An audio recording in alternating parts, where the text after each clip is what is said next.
On April 12, 2022, Kinza Benani celebrated her 22nd birthday with lemon and mint tea at a bustling Casablanca cafe, the salty air of the Atlantic mixing with the sweet scent of pastries.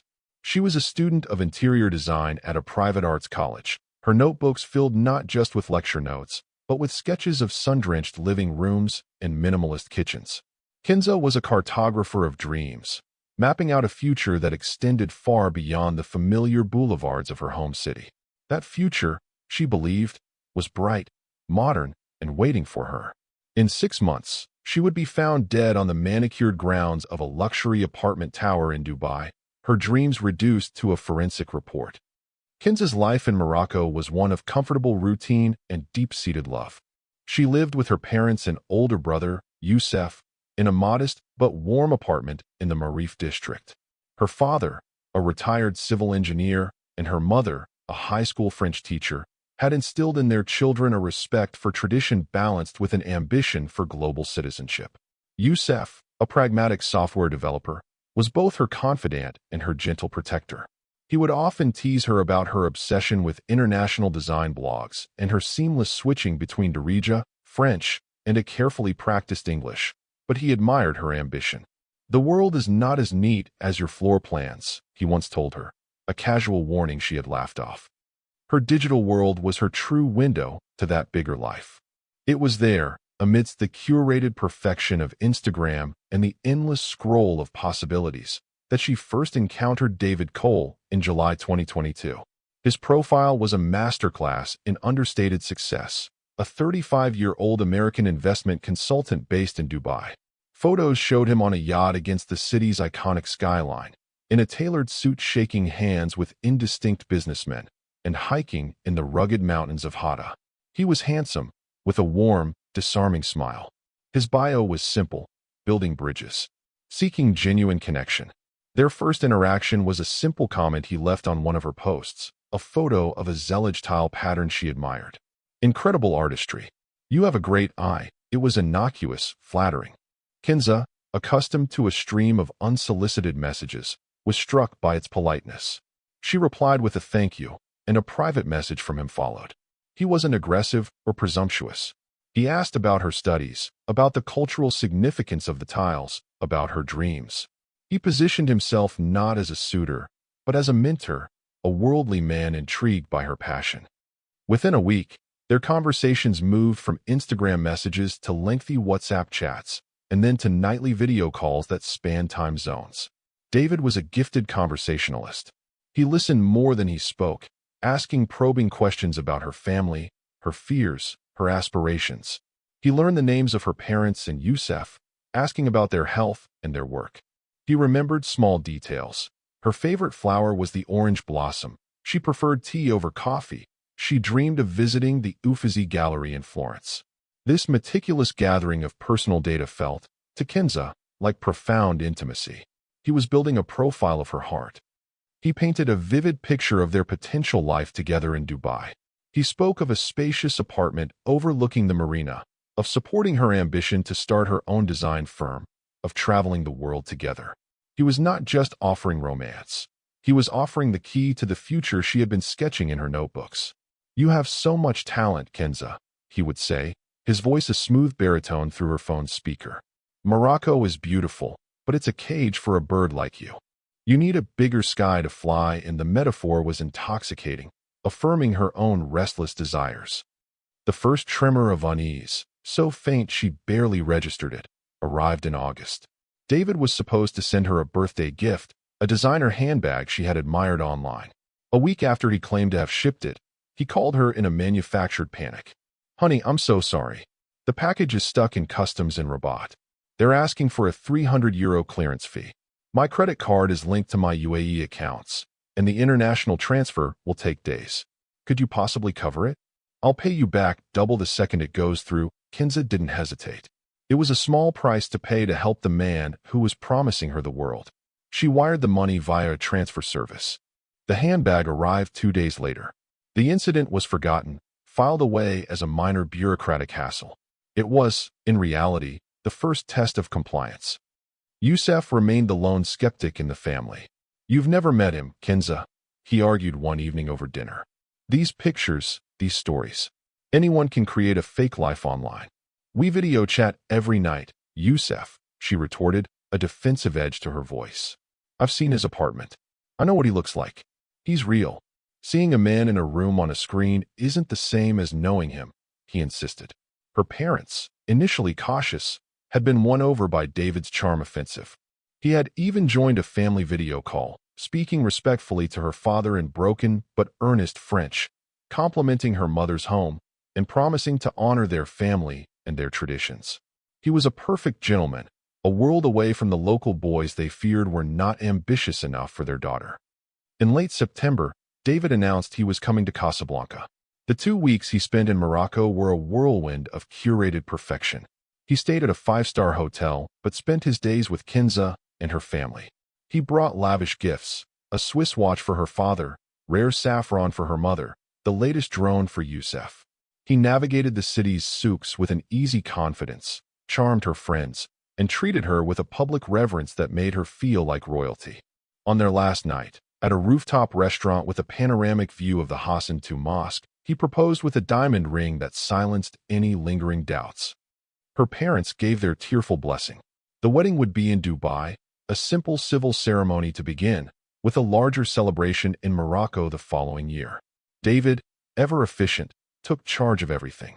He hired an immigration lawyer to expedite her fiancé visa, assuring the Benani family that it was the fastest way. I can't bear to be without her a moment longer, he'd said, clutching Kenza's hand. This control, disguised as devotion, was the mechanism of the trap being set. Kenza arrived at Dubai International Airport on November 14, 2022, stepping out of the recycled air of the plane into the humid, expectant night. David was there, holding a bouquet of orange blossoms. The apartment was exactly as it had appeared on screen, a sprawling, sterilely beautiful space on the 34th floor of a new tower in Business Bay. The floor-to-ceiling windows offered a breathtaking, impersonal view of the city's glittering spine. The first few weeks were a blur of manufactured bliss. David showered her with gifts and affection, but the promised integration into Dubai life never materialized. The apartment, she soon realized, was isolating. There was no neighborhood feel, no corner stores or local cafes. Her attempts to explore were gently discouraged. "Let me take you, honey," David would say. The city can be overwhelming. He drove her everywhere, controlling her movement. He hadn't yet helped her get a local SIM card, citing a complex registration process for new residents. She was relying on the apartment's Wi-Fi, her only connection to the outside world, a connection he could monitor. Her finances were completely dependent on him. He gave her a credit card linked to his account, but she had no cash, no financial autonomy. The wedding took place in early December at a sterile government office. 2 of David's business associates, men she had never met before, served as witnesses. There was no celebration, no family, just signatures on a document that legally bound her to him in a foreign land. That night, the dynamic shifted. The attentive fiancé was replaced by a husband with an agenda. He sat her down in the vast white living room, the city lights twinkling behind him like a cold, distant galaxy. "Kenza, we need to talk about our finances," he began, his tone shifting from romantic to transactional. "My work, it's complex. For tax purposes and to allow us to build our future, I've opened several business accounts. As my wife and partner, I've listed you as a director on some of them." He slid a stack of documents across the marble coffee table. They were in English, dense with legal and financial jargon she didn't understand. Shell corporations, holding companies, wire transfer authorizations. Her signature was already on several of them, flawlessly forged. He explained it away as a formality, a smart way to protect our assets. When she hesitated, asking why her name was necessary, his smile tightened. "Do you not trust me, Kenza? After everything? This is for us. For our family." The accusation of distrust was a powerful tool. To question him was to question the entire foundation of their love story. She fell silent. She was now, unknowingly, a co-conspirator. The isolation intensified. David traveled frequently for business, sometimes for days at a time. During these periods, Kenza was effectively a prisoner in the glass tower. The credit card he gave her was occasionally declined. The Wi-Fi would mysteriously cut out. Her calls home to her family became less frequent. She sounded tired, distant. Youssef noticed the change immediately. She sounds hollow, he told his mother. She gives one-word answers. It's not like her. She is adjusting, Youssef, his mother replied, though her own heart was filled with a quiet dread. It is a new country, a new life. The truth of David's business was revealed to Kinza not through a confession, but by accident. He had left his laptop open one afternoon. A messaging application was active, displaying a conversation with one of the men who had witnessed their wedding.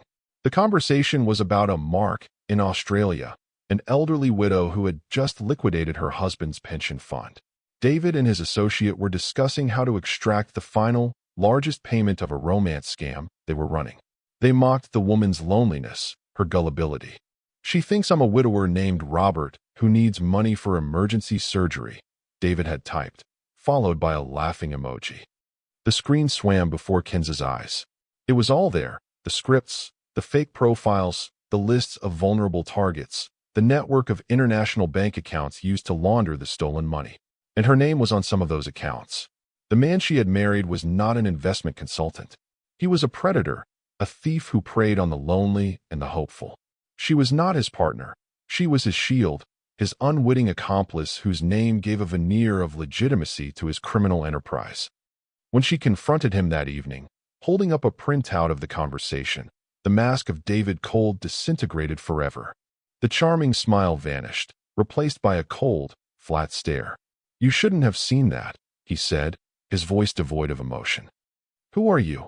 She whispered, her body trembling. I'm a survivor, he sneered, stepping towards her. Just like you. We do what we have to do. He grabbed her arm, his grip like iron. And now you're a part of it.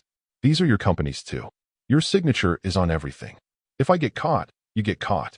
You go to prison right alongside me. Do you understand? From that moment, the psychological prison became a physical one. He took her phone, her passport, her laptop. He informed her that her family was now a liability.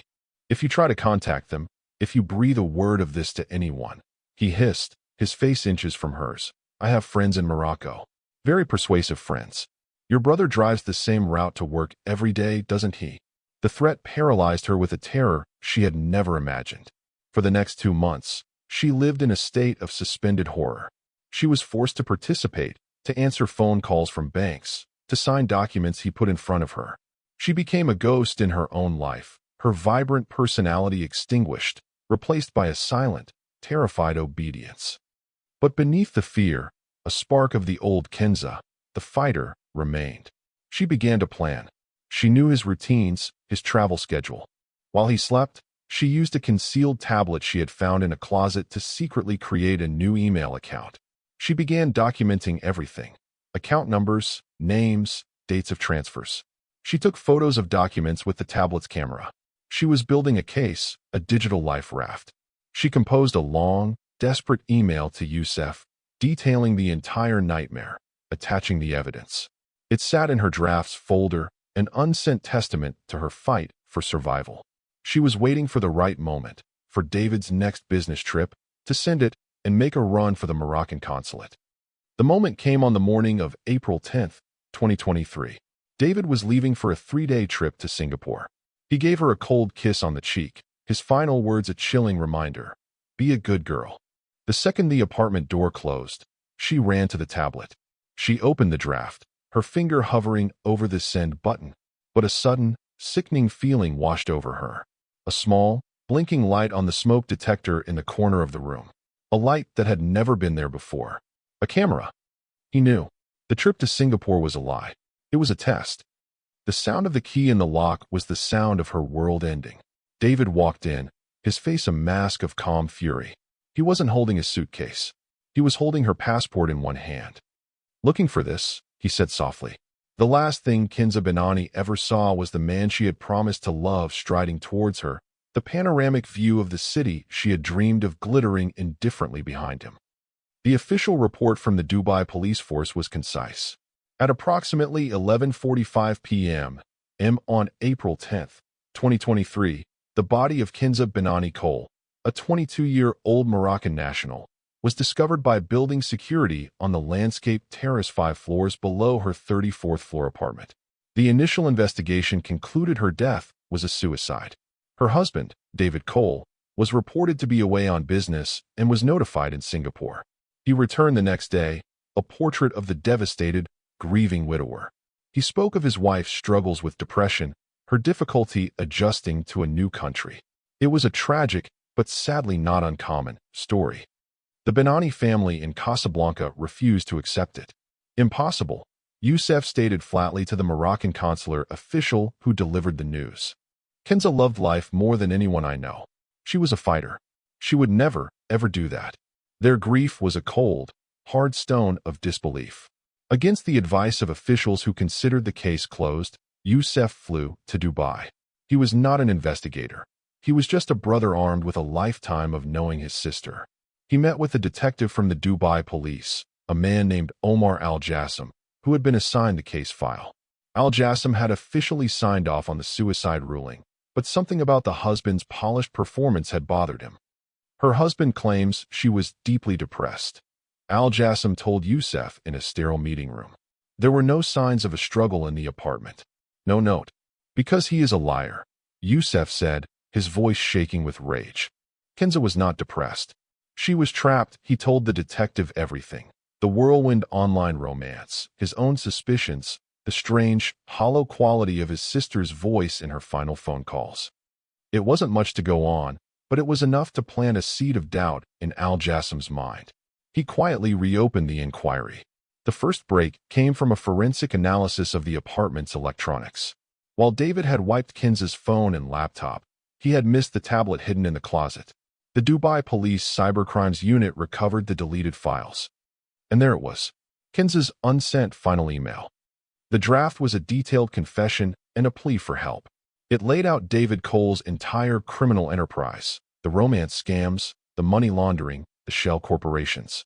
It contained photos of forged documents, account numbers, and screenshots of incriminating conversations. Most damningly, it described his threats against her and her family. It was not the writing of a suicidal woman.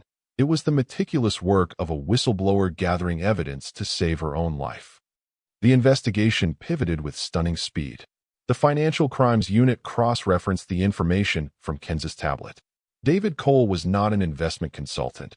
He was a key figure in an international syndicate responsible for defrauding victims of millions of dollars. Kenza was one of several women he had married or entangled in his operations across the globe, using their names and nationalities to open accounts and legitimize his crimes. The final piece of the puzzle came from the smoke detector. As Youssef had suspected, it contained a microcamera. The device's memory card had been wiped, but technicians were able to recover fragments from the moments before its data was erased. The fragments were corrupted, showing no clear video, but the audio was partially intact. It captured the last minute of Kenza's life. Her terrified gasp, David's cold voice saying, "You shouldn't have done that," the sound of a brief, desperate struggle, and then a single, horrifying scream followed by silence. David Cole was arrested on May 20th, 2023, at the Dubai airport as he was attempting to board a flight to a country with no extradition treaty. The charges were extensive: financial fraud, money laundering, and the premeditated murder of his wife, Kenza Benani. Faced with the recovered audio and financial evidence, his polished demeanor crumbled. The trial was a quiet, procedural affair, far from the dramatic courtroom scenes of movies. But for the Benani family, it was a necessary final chapter. In the end, David Cole was found guilty and sentenced to life in prison. Justice was served, but it was a hollow victory. It would not bring back their daughter. Youssef returned to the apartment one last time with Detective Al-Jassim before it was sealed. He walked into his sister's design studio, a room David had never bothered to dismantle. Her sketches were still pinned to a corkboard, vibrant plans for homes filled with light and laughter. On her desk lay an open notebook. On the last page she had written on, there was no drawing, just a single sentence in French, a quote from a poet she loved. Le plus grand voyageur est celui qui a su faire une fois le tour de soi-même. The greatest traveler is the one who has managed to go around himself once. Kenza Benani never got to take her great journey. Her dreams had been hijacked by a predator who saw her hope not as something to nurture, but as a vulnerability to exploit. Her story became a tragic cautionary tale, a testament to the dark intersections of technology, loneliness, and predation. She was not a victim of a foreign culture or a failed romance. She was a casualty of a calculated evil that wears the mask of love, a reminder that the most dangerous cages are not made of iron bars, but of promises.